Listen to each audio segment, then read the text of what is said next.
Olá, sejam bem-vindos a mais um Conexão Produtor, o podcast do Sistema FAEPA Senar Paraíba, e continuando essa série dentro da carreta Agro pelo Brasil, a carreta da CNA, do Instituto do Sistema Senar, que está presente mais uma vez aqui na Paraíba Agronegócios 2024.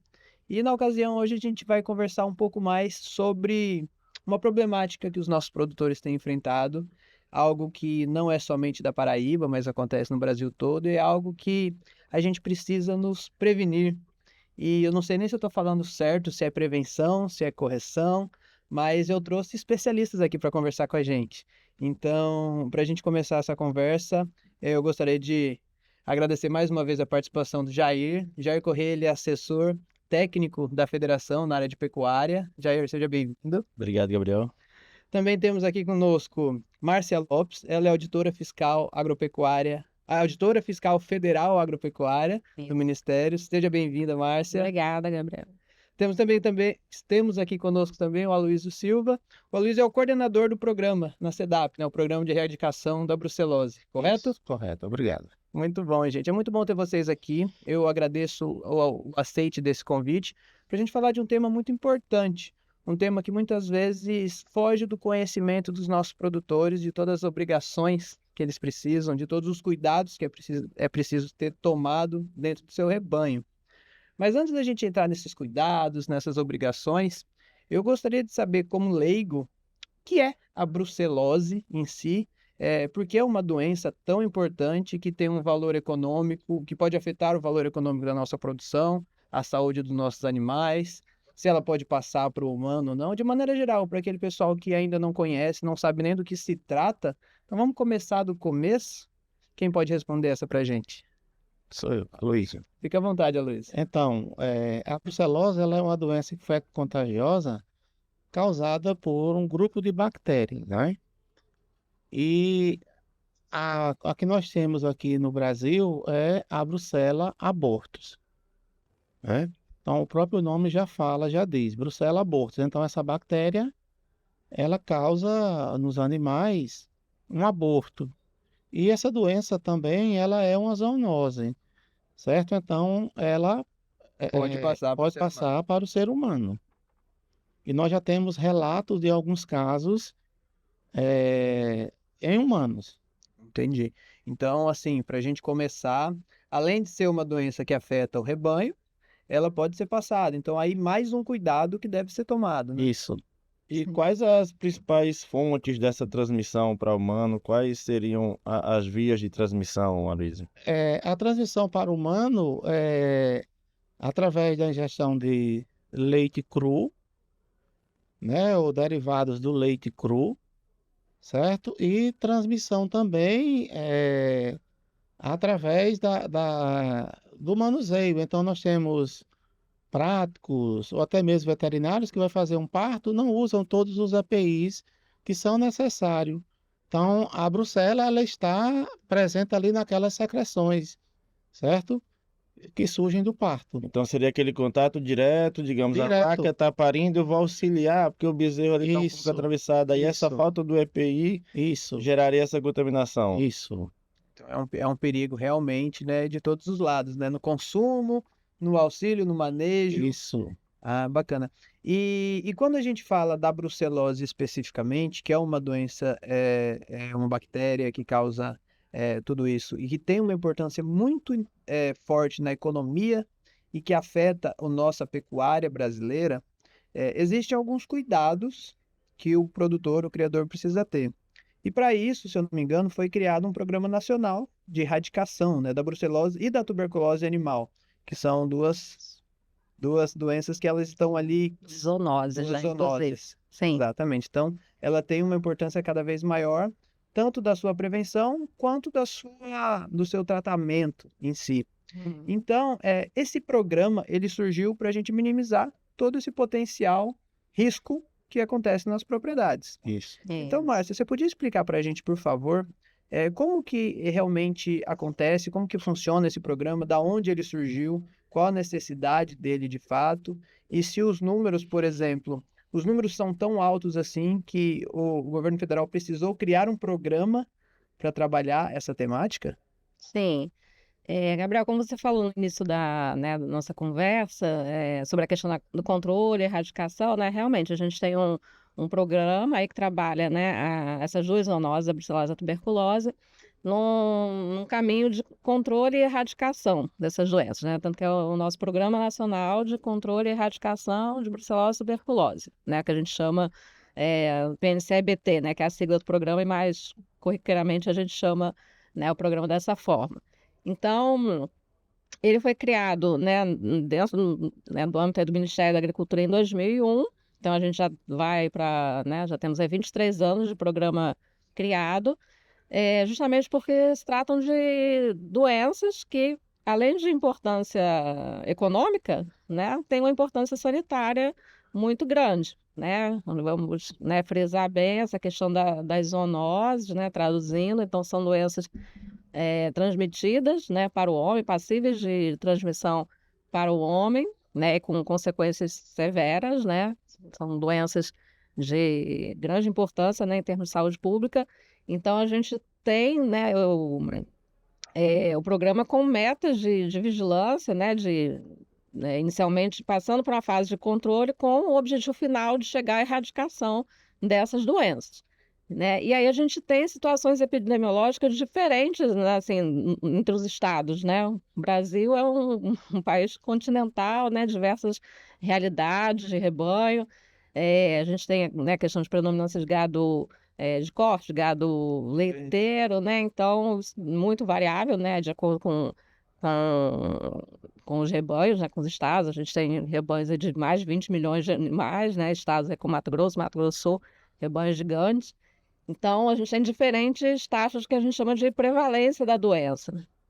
E aí, de acordo com essa realidade, a gente lança ações, né, dentro do programa, né, dentro do PNCEBT, justamente com o objetivo de reduzir a prevalência, né, de ambas as doenças. A brucelose, a gente tem uma estratégia básica que passa pela vacinação dos animais, né, tem um programa de vacinação instituído, obrigatório também desde a instituição, né, do programa.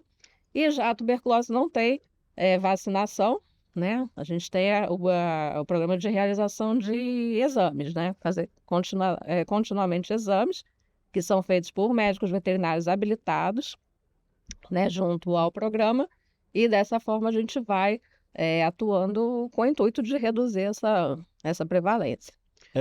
Só assim, para vocês explicarem para o nosso produtor, então o programa é de controle e erradicação, então a gente não tem o tratamento. A gente não pode tratar essas doenças uma vez o animal cometido. Exato, uma vez diagnosticado, né, o animal confirmado, o diagnóstico do animal como positivo, o animal realmente tem que ser, né, ou sacrificado ou abatido, né, porque realmente a gente precisa trabalhar com a eliminação desses animais. E no ponto que a senhora falou sobre, então, que teria vacinação da brucelose, então tem alguma especificidade dessa vacina? É qualquer animal, qualquer idade? Como que é esse programa de vacinação, tanto nacional, que se estende aqui para o estado, que é como um programa nacional, né? Quais são essas etapas de vacinação? Como que são esses animais vacinados? Vejamos, eu costumo dizer nas palestras que não se cria animais como antigamente. Então, nasceu o animal, você tem que registrar, anotar no seu caderninho. Então, para a brucelose, só vacina bezerras, Fêmeas. fêmeas. Nasceu, certo? A bezerra anotou. Hoje são 19 de setembro. Nasceu a bezerra. Então, a vacina da brucelose ela é feita a partir dos 3 meses de idade, entre 3 e 8 meses de idade, certo? Isso com uma vacina chamada B19, certo? O produtor que esqueceu ou passou batido, ele tem uma outra vacina para realizar nesse animal acima de 8 meses, que é a RB51. Então, nós temos aí no mercado 2 tipos de vacina, certo? Então, de 3 a 8 meses, a B19 e acima de 8 meses, a RB51. Que a RB51 também pode ser utilizada de 3 a 8 meses, só não pode ser o contrário. Entendi. E eu queria só voltar um passo atrás, porque pode ser que quem nunca ouviu falar dessa doença, dessa zoonose, e está conhecendo nesse momento, pode surgir uma dúvida. A gente falou aqui dos rebanhos, a gente falou aqui das bezerras, e a gente, para a brucelose nesse caso, a gente está falando só da espécie bovina? Sim, o programa é mais direcionado para bovino. Ótimo.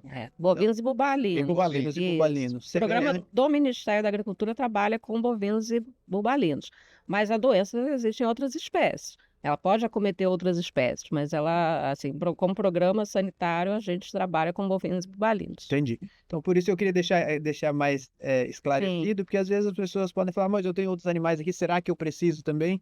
Então, o programa, ele é focado no bovinos e O bubalinos. controle oficial é sobre bovinos e bubalinos, Ok. né? O que vai atrelar a emissão de uma guia de trânsito, né? A exigência de exames para bovinos e bubalinos. Então, digamos que o nosso amigo Gabriel vai ser o novo investidor agora da Bovino e ele comprou os animais e ele não tem a certeza se aqueles animais foram vacinados. Qual é o passo a ele fazer? Quem pode fazer essa vacinação? E direcionando, como você disse, tem uma vacina específica para esses animais que passaram da idade. Mesmo se esses animais, por um acaso, eles foram vacinados lá, mas Não por tem algum nenhum motivo não registro, tem né? como registrar, ele pode vacinar de novo com essa outra vacina? E quem pode fazer a vacina? Sim, né? Como o Aloysio falou, a RB51 ela é uma vacina que pode ser utilizada a partir, né, nas fêmeas a partir de 3 meses de idade, não vai influenciar no diagnóstico desses animais, né? Então é segura quanto a isso, pela formação dela, né? Pela configuração da vacina. Então é até indicado que ele faça, né? Assim, como ele está Na adquirindo dúvida, isso, faça, né? Porque, inclusive, a imunidade que a B19 confere, né? Sendo aplicada de 3 a 8 meses, ela não é a de eterno, né? Então é, assim, até indicado, recomendado, né? Interessante que se faça realmente uma revacinação, e aí seria com a RB51, para, enfim, para, né, trabalhar a imunidade, né, contra a brucelose.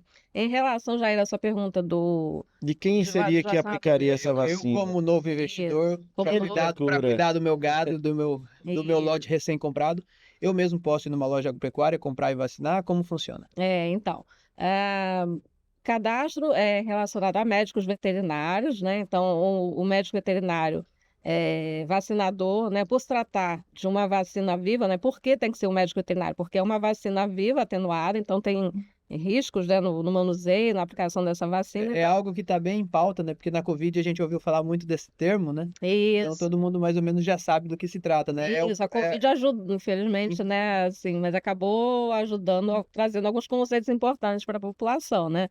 E então né, o médico veterinário ele vai se cadastrar junto ao Serviço Veterinário Estadual, né, no caso a SEDAP, né, que é Isso. representada pela Luísa. Ele vai passar por um trâmite, um processo junto, né, à secretaria, e ele vai se cadastrar como vacinador, né, como médico veterinário vacinador. E ele pode ter seus agentes vacinadores, né? Ele pode, se caso, né, não é obrigatório, mas se ele tiver interesse, né, em ter, digamos, vacinadores atrelados a ele, sempre sendo ele o responsável técnico, E né, esses pela vacina. vacinadores, esses agentes vacinadores, não necessariamente precisam ser médicos veterinários. Não seriam médicos Mas veterinários. são Eles pessoal que são- foi capacitado, treinado Isso. e sob o guarda-chuva da responsabilidade Exato. daquele médico veterinário. Isso, vai sempre a responsabilidade é do médico veterinário, né? Então, eles seriam agentes supervisionados por um médico veterinário, sempre, né? Então, Isso facilita, porque em muitos municípios a gente não tem, principalmente quando a gente fala da Paraíba, por exemplo, que a gente tem 223 municípios, nem todos têm um médico veterinário disponível ali o tempo todo. Claro que sim, em algumas ocasiões tem sempre por ali, mas o tempo todo na necessidade, ali naquela agenda vacinal ali de 3 a 8 meses. Então, esses agentes vacinadores, eles facilitariam a cobertura do rebanho, né? capilaridade, né, é fundamental, né? A gente precisa, inclusive, ampliar, né, esse universo de agentes vacinadores, lógico, sempre sendo capacitados, né, e supervisionados por um médico veterinário, mas justamente para isso, para aumentar a cobertura vacinal, né, no estado, que hoje é o principal objetivo dentro, né, do programa de brucelose. A gente precisa aumentar essa cobertura vacinal. E aí a gente precisa, né, automaticamente ampliar essa capilaridade, né, de chegar aos municípios. A Luísa pode falar de algumas regiões, né, que hoje não são tão digamos, bem servidas, né, assim, de profissionais disponíveis, né? Até pegando esse Então, gancho, como é que está a realidade do nosso estado, Aloysio, assim, dentro dos índices vacinais e como é que está essa situação e o que é que a gente pode, aproveitando a audiência, aproveitando essa divulgação, como é que a gente pode chamar o produtor a engajar, como é que está esses índices, está ruim, está bom, como é que está? Isso, o estado da Paraíba, ele precisa elevar esse índice. Nós fizemos já, a Márcia já fez lá o cálculo de 2023, nós estamos com 58,3, não é isso? isso. 58,3 de cobertura vacinal. O Ministério da Agricultura exige 80%. Então, nós ainda estamos a desejar, certo? E com relação ao número de veterinários, nós temos em torno de 230 médicos veterinários credenciados, onde nessa relação desses 230, nós temos uns 50 que não estão mais trabalhando dentro do programa. E nós temos em algumas regiões onde a gente tem mais veterinários cadastrados e em outras quase inexistente, né? E o que fazer nessas áreas que não tem veterinário? A defesa pode atuar de alguma Isso, parte, auxiliando nessa vacinação? O que pode o sim. produtor tem que fazer, já que ele procura alguém e não acha quem vacinar esses Pode animais? sim, ele deve procurar o escritório da Defesa Agropecuária, que pertence ao seu município, que é a USAV, onde ele entregava aquela carta da vacinação da febre aftosa e fazer essa comunicação. Então, o próprio veterinário da Defesa Agropecuária pode auxiliar, certo? Então, a gente está buscando, certo, elevar esse índice. É tanto que já tem algumas ações aí planejadas agora a partir de outubro, certo? Para 3 regiões onde praticamente não existe a vacinação. Entendi. E é importante porque nós estamos aí a desejar com um percentual baixo frente ao objetivo de 80%. E então, Mínimo de 80, né? A no mínimo gente de 80, né? O quer ideal chegar é aos 100, né? 100%, Mas né? E, e isso, se a gente for contabilizar do rebanho que está cadastrado, né? Exatamente. Porque a gente sabe que existe um quantitativo desse rebanho que não está informado nos cadastros da Defesa Agropecuária, né? Exatamente. Então, eu acredito que esse é um outro desafio, não só da defesa, mas disso um desafio de saúde pública, de que os criadores eles cadastrem seus animais, que eles façam essa vacinação. E recentemente, o Senar foi um parceiro dessas ações também, né, Luizio? Exato. A gente recentemente fez um curso de agente vacinador em parceria com a secretaria para tentar ampliar esse número de agentes vacinadores, sempre com o médico veterinário responsável, do jeito que a doutora Márcia falou. Isso. A gente vai se reunir, Márcia está chegando agora, e trouxe a ideia de outros estados, né? Onde o vacinador ele tem que passar pelo treinamento realizado pelo Senar. Então a gente faz aqui já essa parceria, Senar, SEDAP, Ministério, e vamos a fundo levar esse número de vacinadores, vamos atingir. Então essa meta tão vamos desejada. avançar, né? Até porque quando a gente fala de saúde animal, são programas interligados. Então a gente está aqui buscando ficar livre da aftosa sem vacinação, mas se a gente não atingir os índices então da brucelose, daqui a pouco a gente vai ter barreiras do mesmo jeito, né? Assim, Exatamente. E aí, como a gente sempre frisa, né? A aftosa é um programa muito voltado para a questão econômica, né? Essencialmente por uma questão de barreiras econômicas. E aí a gente se depara com a brucelose e tuberculose com uma importância fundamental em termos de saúde pública, né? A gente está falando da nossa saúde, né, como consumidor, né? Então, que o produtor tenha realmente essa consciência, né, do seu papel, né, da sua responsabilidade, né, na sanidade dos seus animais, porque a gente está falando isso aí, de animais que vão produzir carne, vão produzir leite, né? Então, alimentos que a gente vai colocar aí na nossa mesa, né, das nossas famílias. Então, é uma responsabilidade muito grande. E então eu já reforço aqui, em nome do Senar, essa parceria, que a gente pode formar quantas turmas for necessário. A gente pode sentar depois, juntamente com todos aí que estão à frente desse programa, com a Aloysio, com a Márcia, e de identificar, de fato, aquelas regiões onde a gente tem um percentual ainda menor, né, igual o senhor falou. Algumas regiões do estado são bem distintas, tem regiões com maior número de vacinação, regiões com um número quase baixo ou quase zero, para a gente buscar esses profissionais que têm interesse em participar e buscar os médicos veterinários ali que podem servir de referência e de responsáveis para que eles ampliem cada vez mais essa vacinação, né? Então aqui eu nos coloco mais uma vez à disposição, assim como já o fizemos esse ano, porque é um objetivo em comum de todos os criadores, todos os produtores, e enquanto Senar e Federação, o nosso objetivo também é que o nosso estado possa crescer na pecuária, mas crescer com responsabilidade, crescer sem futuras barreiras, né? A brucelose e a tuberculose está presente no nosso rebanho, viu? E como que está a situação da tuberculose? Já vacina também para tuberculose? E como que é? Não existe vacina para tuberculose, certo? O que a gente orienta ao produtor, ao adquirir animais de outra propriedade, animais de feira, ele teste esses animais. Não receba lá do produtor, ó, já testei o animal, está aqui, estou com os testes negativos. Ele chama o seu veterinário de sua confiança e faça esse teste. E a tuberculose, assim como a brucelose, caso identificado positivo, também é necessário o abate ou sacrifício do animal. Isso. Isso.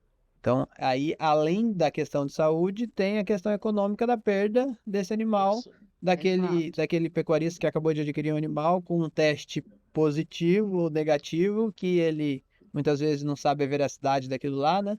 Então, daí a importância que a Luísa falou. De fato, você adquiriu um rebanho, você adquiriu animais, teste, procure o seu veterinário, para que você garanta não só a sanidade do seu rebanho como um todo, até porque um animal infectado, ele pode passar para todo o seu rebanho, quanto Isso é uma fonte, né? quanto você perder todo aquele valor investido e até mais, né? Sim. Só relatando um caso. Recentemente, há 15 dias, eu fui participar de um sacrifício sanitário em uma propriedade ali na região de Campina Grande. Então, só de uma propriedade, 4 animais, 4 vacas produzindo leite, certo? Onde esse produtor teve um prejuízo de mais de 50 mil reais. Né? Chegou na feira, se engraçou das vacas, viu as vacas bonitas, o ombro bonito, cheio de leite e tal, comprou, levou para dentro da sua propriedade. Isso acontece muitas vezes por desconhecimento, né? Então, ferramentas como essa aqui, esse é o intuito de conversas como essa, de um podcast como esse, para que a gente possa levar esse tipo de informação ao produtor ali. Porque muitas vezes ele não faz esse teste até pelo desconhecimento. Não é, às vezes, para economizar no veterinário, não é para economizar no teste, é porque simplesmente ele não sabe da necessidade, não conhece o perigo que ele está correndo. Nem né? conhece a doença, né? Muito realmente desinformação. E até reforçar para aqueles que não fazem o teste por economia, então você tenta economizar 100, 150 reais no teste e acaba tendo um prejuízo de 50 mil. Então, Exato. a gente reforça de novo a vacinação da brucelose e esse controle da tuberculose, que então serve como as outras. Qualquer caso que é suspeito, o próprio produtor pode entrar em contato direto com a defesa, Sim. para a defesa então visitar e fazer algum diagnóstico desses animais, ou só pode ser feito diagnóstico privado? Como que acontece? Não, nós temos os veterinários que são habilitados pelo Ministério da Agricultura, eles são os responsáveis, certo, por executar esses testes. Os testes de brucelose e tuberculose são os veterinários que são habilitados. Nós temos em torno de 105, né, moça, por aí? Isso, em torno de 100 veterinários habilitados. 100 veterinários habilitados, isso aí já é pouco, né? Mas existe dentro do programa. Então, para a gente já finalizando e deixar aí mais uma opção para o produtor, se aquele veterinário que atende ele, que ele já está acostumado, que ele já tem a confiança, ainda não está habilitado para executar esses testes de brucelose, tuberculose, como que esse veterinário, esse profissional, ele pode se habilitar? É junto à SEDAP? É junto ao Ministério? Qual o procedimento? Isso. O primeiro passo, ele tem que participar de um curso de capacitação, tá? Promovido pelos laboratórios oficiais do Ministério da Agricultura. E, uma vez capacitado, ele vai abrir um processo, né, solicitando a habilitação naquele estado. Então, esse processo hoje todo informatizado, né, todo feito via portal Gov, né, mais um dos serviços fornecidos aí pelo portal. Esse processo inicialmente vai passar pela SEDAP, né, vai passar por uma análise documental e também de vistoria da sala de exames, né, que esse veterinário precisa ter, e estando tudo ok, né, tendo sido tudo atendido, Isso é repassado para o esse Ministério. processo é emitido para o Ministério, que faz a publicação da portaria dele de atuação profissional para poder fazer os exames de brucelose e tuberculose. Então. E aí esse veterinário, só para complementar, ele Claro. tem obrigações, né, junto ao programa, né? Você perguntou a questão do diagnóstico, assim, uma vez ele é o responsável pelo diagnóstico, né, das duas doenças. Então, uma vez que ele tem um diagnóstico positivo, ele é obrigado a notificar, né, ao serviço oficial em 24 horas, justamente para que sejam adotadas as medidas sanitárias o mais rápido possível. Para evitar, assim, uma disseminação ainda maior, né? Exatamente. Não, excelente. Então aqui já fica a informação para aquele produtor que tem aquele seu veterinário já de confiança e que esse veterinário ainda não faz o teste, orienta ele, conversa com ele, até porque às vezes na região não tem outro quem faça, ele pode ser Sim. o primeiro a estar fazendo isso aí, e aí é mais um serviço que esse veterinário pode estar prestando para os seus clientes, né, para a Isso. sua região. Com certeza. Excelente, gente. Eu gostaria de agradecer a vinda de vocês aqui para essa conversa, para esse podcast, dentro da Carreta Agro pelo Brasil. Essa carreta ela tem passado nos principais eventos agropecuários do Brasil e trazido muita informação, não só com esse podcast, com os outros que estão acontecendo em todo o Brasil, mas também com uma experiência imersiva aqui num vídeo 360. Convido vocês para conhecerem depois também. Conta um pouco da história do agro brasileiro, mundial, desde a formação do mundo até as novas tecnologias. E eu agradeço a participação, porque eu tenho certeza que foi muito esclarecedor. É uma conversa muito simples, muito rápida, mas de fundamental importância para a sanidade do nosso rebanho e para a saúde das nossas famílias, né? Então, Aloysio, fica à vontade para fazer algum comentário, algum final, mas eu agradeço já de antemão a sua participação. Então, como esse vídeo ele vai ser conhecido pelos produtores, eu solicito aos senhores produtores que passem a informação para outros, certo? Dessa importância, certo? A gente precisa atingir a cobertura vacinal contra a brucelose, certo? No mínimo 80%, né? E chamar o veterinário para fazer, só faz uma única vez essa vacina, né? E vamos acreditar. Excelente. Obrigado. Márcia, da mesma forma, fica à vontade. Certo. Obrigada, né? Agradecer o convite aí do Senar, em nome aí do Ministério da Agricultura, né, a Superintendência aqui da Paraíba, a gente se coloca à disposição.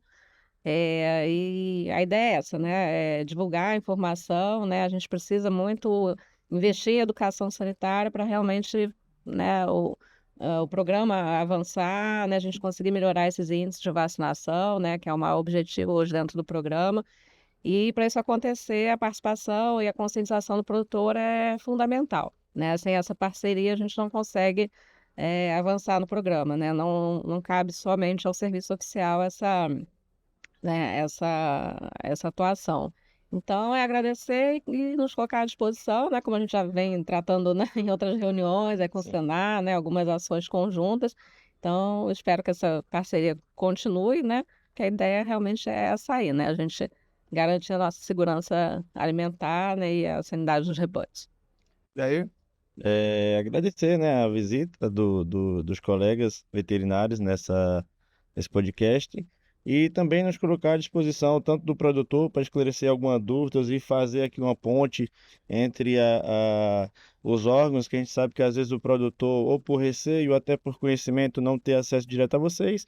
A gente, enquanto Federação da Agricultura, também nos colocamos para fazer esse elo de comunicação e nos colocar à disposição também dos órgãos, como a doutora Márcia já frisou, de seguir nessa parceria, buscando cada vez mais proteger o nosso rebanho e a nossa população. Eu acredito que essas informações, principalmente quando a gente fala do prejuízo financeiro, tocam mais o produtor. Apesar de que não deveria ser assim, porque a gente sabe que é uma questão de saúde, não só para o próprio rebanho, como para nossas famílias, mas quando a gente apela para o bolso, talvez essa seja uma forma da gente mostrar ao produtor que é necessário fazer tudo isso. Sensibilização, né? A sensibilização financeira. Pode falar, Lili.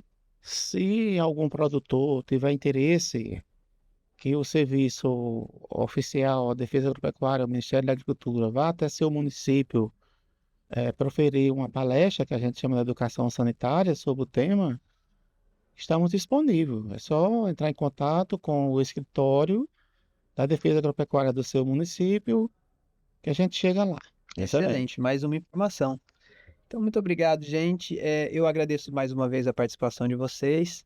E você que assistiu até aqui, não esquece de seguir a gente nas redes sociais, seguir a Carreta Agro pelo Brasil, seguir o Senar Faepa Paraíba e o Conexão Produtor, esse podcast do sistema Faepa Senar Paraíba, sendo mais uma vez realizado nessa estrutura magnífica da Carreta Agro pelo Brasil. Muito obrigado e até a próxima.